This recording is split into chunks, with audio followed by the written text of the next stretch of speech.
आप देख रहे हैं एबीएन महाराष्ट्र और मैं हूं आपके साथ मुनीर आरिफ खान। नाजरीन, लोकसभा चुनाव को लेकर इस वक्त पूरे महाराष्ट्र का माहौल सियासी तौर पर अपने शबाब पर है। तमाम ही छोटी बड़ी सियासी पार्टियां शय और मात का खेल खेलने में मसरूफ़ है। तमाम की नज़र अब आवाम पर टिक चुकी है कि अब आवाम जो गुज़िश्ता एक महीने से तमाम ही पार्टियों और उनके नेताओं के साथ साथ उम्मीदवारों की तकरीरें सुन रही है, वो अब अपना आखिरी फैसला किसके हक में करेंगे। वहीं मराठवाड़ा की सबसे अहम मानी जाने वाली औरंगाबाद लोकसभा सीट पर तो गोया मराठवाड़ा ही नहीं बल्कि पूरे महाराष्ट्र की नज़रें टिकी हुई है। पिछले इलेक्शन के मुकाबले इस मर्तबा औरंगाबाद लोकसभा इलेक्शन का माहौल कुछ ज़्यादा ही सर चढ़ कर बोल रहा है, क्योंकि आहिस्ता आहिस्ता इस लोकसभा हल्के का पूरा सियासी माहौल तब्दील करके इसे मजहबी रंग देने की कोशिशें अब तेज हो चुकी है।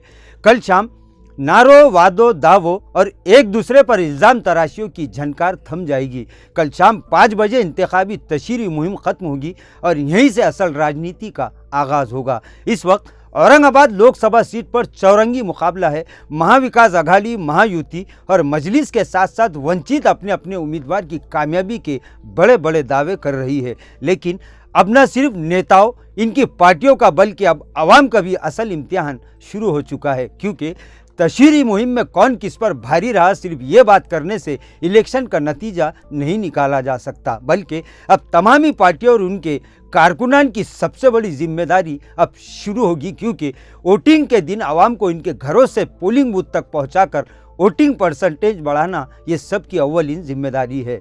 नाजरीन, अगर पिछले लोकसभा इलेक्शन या तमामी इलेक्शनों की बात की जाए तो औरंगाबाद लोकसभा हल्के में सबसे ज़्यादा 60 से 65% वोटिंग का एक रिकॉर्ड रहा है। लेकिन इस मर्तबा जो उम्मीदवार मैदान में है और जिस तरह से उन्होंने अपनी अपनी तशहीरी मुहिम चलाई है, इसको देखने के बाद अब ये बात तो साफ हो चुकी है कि तमाम उम्मीदवारों की हार और जीत का फैसला अब सिर्फ वोटिंग परसेंटेज पर आकर टिक चुका है। औरंगाबाद लोकसभा हल्के में तमामी पार्टियों के उम्मीदवारों और उनके हिमायती वोटिंग परसेंटेज बढ़ाने में जितनी मेहनत और जद्दोजहद करेंगे, यही बात इस लोकसभा हल्के की सीट पर नतीजा तय करेगा। वैसे गुज़िश्ता महीना 15 दिन से पूरा सोशल मीडिया प्रचार के रंग में रंगा हुआ है। हर कोई सोशल मीडिया के जरिए एक दूसरे पर सबकत ले जाने के लिए तरह तरह के हुर्बे और गणित इस्तेमाल करके सोशल मीडिया पर अपनी जीत का दावा कर रहा है। लेकिन तशहीरी मुहिम में आगे बढ़ना या पीछे रहना ये असल नहीं है, बल्कि असल काम तो अब शुरू होगा। चाहे कोई भी पार्टी या कोई भी उम्मीदवार अगर वो चाहता है कि वो औरंगाबाद की सियासत में हुकुम का इक्का बने, तो फिर उसे 13 मई को अपना सारा दमखम दिखाना होगा। नाज़रीन, पिछले इलेक्शन में औरंगाबाद लोकसभा हल्के के तकरीबन 12 से 12.5 लाख अफराद ने अपने वोट का इस्तेमाल किया था, जिसमें से चंद्रकांत खैरे ने 3,84,000 वोट हासिल किए थे। आज़ाद उम्मीदवार हर्षवर्धन जाधव के ट्रैक्टर ने 2,83,000 वोट पर अपनी सियासी पकड़ दिखाई थी, जबकि कांग्रेस उम्मीदवार सुभाष झांबड़ 91,000 वोटों पर सिमट चुके थे और मजलिस उम्मीदवार इम्तियाज जलील ने 3,89,000 वोट हासिल करके शिवसेना उम्मीदवार चंद्रकांत खैरे को कमोबेश 4,500 वोटों से शिकस्त दी थी।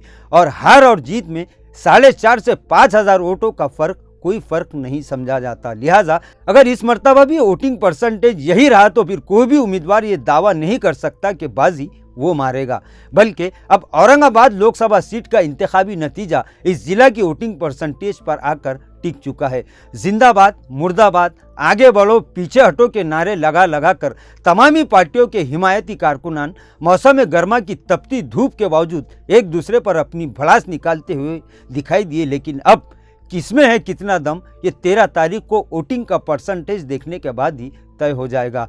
बहरहाल मुल्क और महाराष्ट्र के साथ साथ तमामी मज़ाहिब के दीनी, मिली, मजहबी, समाजी, सियासी, तालीमी और फलाही तंजीमों के जिम्मेदारान और दानिशवरों ने औरंगाबाद लोकसभा हल्के के तमामी राय दहिंदगान से ये अपील की है कि वो अपने वोट का इस्तेमाल ज़रूर करें, क्योंकि हमारा एक वोट सिर्फ वोट ही नहीं बल्कि एक शहादत है, एक गवाही है। और हमारा ये वोट सिर्फ सियासी पार्टियों और उनके नेताओं और उम्मीदवारों का नहीं, बल्कि औरंगाबाद ज़िला, महाराष्ट्र और हमारे मुल्क का 5 साल के लिए सियासी मुस्तकबिल तय करेगा। वोट हमारा जमहूरी और दस्तूरी हक है। इसके ज़रिए ही हम नफ़रत का, फ़िरका परस्तों की फ़िरका परस्ती का, जुल्म व नाइंसाफ़ी का जवाब दे सकते हैं। हमें इन तमाम बातों का जवाब सिर्फ अपनी एक उंगली से देना है। इसके लिए ज़्यादा कुछ नहीं, बस काम सिर्फ इतना करना है कि अपने घर से निकलकर कुछ देर के लिए सूरज की तपिश से मुकाबला करके अपने शहर और ज़िला के साथ साथ इस मुल्क की सियासत का रुख तय करना है।